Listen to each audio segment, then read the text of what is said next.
Brought to you by International Institute of Hotel Management. সম্প্রতি লোকসভা নির্বাচনে তৃণমূলের জয় জয়কার, আবার বিধানসভা 4টি উপনির্বাচনে বিরোধীদের পর্যদুস্ত করে 4-4 হওয়া। এই আবহে 21শে জুলাই স্বাভাবিকভাবেই অন্যান্য বারের তুলনায় এবার কর্মী জমায়েত অনেক বেশি করার লক্ষ্যমাত্রা নেওয়া হয়েছে তৃণমূল নেতৃত্বের তরফে।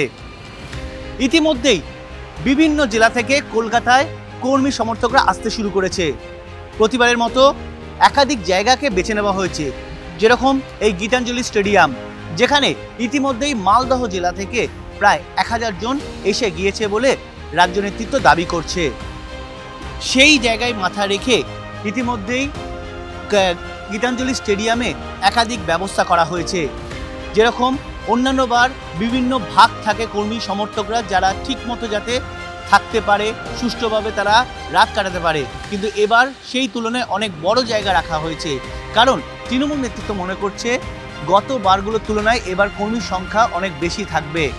একই সঙ্গে গীতাঞ্জলি স্টেডিয়ামে অভিষেক বন্দ্যোপাধ্যায় যেভাবে আসেন, সেরকমই এবছরও 20 জুলাই অর্থাৎ ঠিক 21 জুলাইয়ের আগের দিন অভিষেক বন্দ্যোপাধ্যায় এই স্টেডিয়ামে এসে কর্মী সমর্থকদের সঙ্গে দেখা করবেন বলে এখনো পর্যন্ত দলীয় সূত্রে খবর।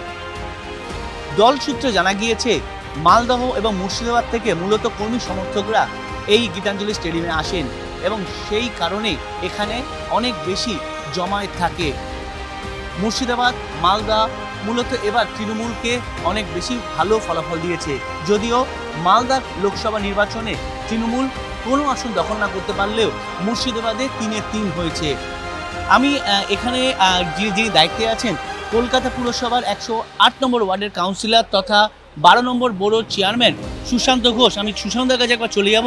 সুশান্তদা পুরো দায়িত্বে থাকেন, আমি একবার সুশান্তদার সঙ্গে কথা বলতে চলে যাব যে তিনি কি কাজ এবার দেখা হচ্ছে সেই বিষয়ে দেখার জন্য। সুশান্তদা, এবার একটু অন্যরকম লাগছে এবার 21 জুলাইটা, কারণ দেখা যাচ্ছে অনেকটা ঘর ডিভাইড করা হয়েছে, অনেক ভাগে ভাগ করা হতো, কিন্তু এবার এক জায়গায় করা হচ্ছে। এই বিষয়টা কেন আনা হলো? আমরা জায়গাটা বাড়িয়েছি। অন্যান্যবার যা জনসংখ্যা আসে, যে লোক সংখ্যা আসে তার চেয়ে বেশি লোক আসবে বলে আমাদের ধারণা এবার, সেই জন্য আমাদের জায়গা বাড়ানো হয়েছে। এখানে তো আছেই, প্লাস স্টেডিয়ামের তলায়ও আমরা জায়গা করেছি, মেয়েদের জন্য থাকার আলাদা ব্যবস্থা করা হয়েছে। আমাদের বিশ্বাস অন্যান্যবার যা লোক সংখ্যা হয় তার চেয়ে অনেক বেশি লোক এবার আসে। কোন জেলা থেকে মূলত এখানে আসে? এটা প্রত্যেক বছর মালদা এবং মুর্শিদাবাদ থেকে আসে। আজকে সকালবেলা মালদার থেকে প্রায় 1000-1200 মতো লোক চলে এসছে, আরও কিছু লোক রাস্তায় আছে এবং মুর্শিদাবাদ রাত্রিবেলা থেকে ঢুকবে। আশা করছি আমরা 25-30 হাজার মতো লোক এখানে আসবে। এবার প্রতি বছর দেখা যায় ঠিক 21 জুলাইয়ের আগের দিন 20 জুলাই অভিষেক বন্দ্যোপাধ্যায় কর্মী সমর্থক দেখতে আসেন, আপনার সঙ্গে কথা বলতে আসেন। এবারও কি সে আসার সম্ভাবনা রয়েছে? বলতে পারবো না, যেটুকু জেনেছি উনি হয়তো ফিরেছেন, আসলে নিশ্চয়ই খবর পাবো। কলকাতা পুরসভার 108 নম্বর ওয়ার্ডের তৃণমূল কাউন্সিলর সুশান্ত ঘোষ যাবতীয় দায়িত্বে থাকেন এবং এই যে গোটা অংশ সেখানে পুরো সাজিয়ে তোলা হয়েছে। এমনকি ঠিক এই গীতাঞ্জলি স্টেডিয়ামের প্রবেশের মুখে অভিষেক বন্দ্যোপাধ্যায়ের কাট আউট লাগানো হয়েছে, বড় কাট আউট। থাকছে চিকিৎসা পরিষেবা, যাতে কোনো রকম জরুরিকালীন সমস্যা হলে বা জরুরিকালীন প্রয়োজন হলে সে চিকিৎসার ব্যবস্থা করা যায়।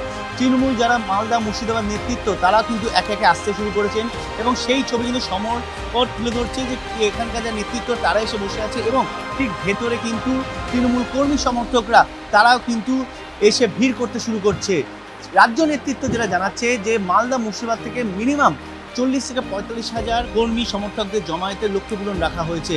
আর সেই বিষয়টিকে মাথায় রেখেই কিন্তু এবার যে জায়গা থাকে প্রতিবারের মতো গীতাঞ্জলি স্টেডিয়ামে, সেই জায়গা অনেকটা বাড়ানো হয়েছে, যাতে যারা আসবেন তাদের যাতে কোনো সমস্যা না হয়।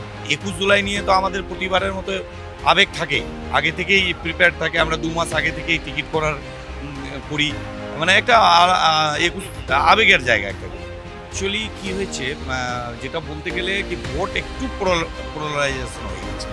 মানে এই মালদায় তো কংগ্রেসের দিকে চলে গেছে, আর ওইখানে মানুষ কিন্তু বুঝতে পারেনি।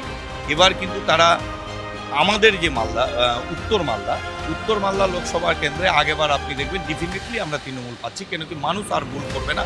তারা যে ভুলটা করেছিল সেই ভুলটা আমরা কিন্তু বসে নিয়ে আমরা এরিয়াও গেছি। এই ভুলটা কেন আগে তো জায়গা কিছু পোলারাইজেশন হয়ে গেছে, যেমনি মানে মুসলমান ক্যান্ডিডেট ছিল সে বলে একটু পোলারাইজ হয়, তারা ভুলটা বুঝতে পেরেছে কি না আমাদেরকে তৃণমূল উত্তর মালদা ছাড়া গতি নেই, আমরা উত্তর মালদায় অবশ্যই আমরা ডেফিনেটলি আগেবার আমরা এমপি একটা পাবো। ক্যামেরায় সমর দাসের সঙ্গে শান্ত Bhattacharya, TV9 Bangla, Kolkata. Brought to you by International Institute of Hotel Management,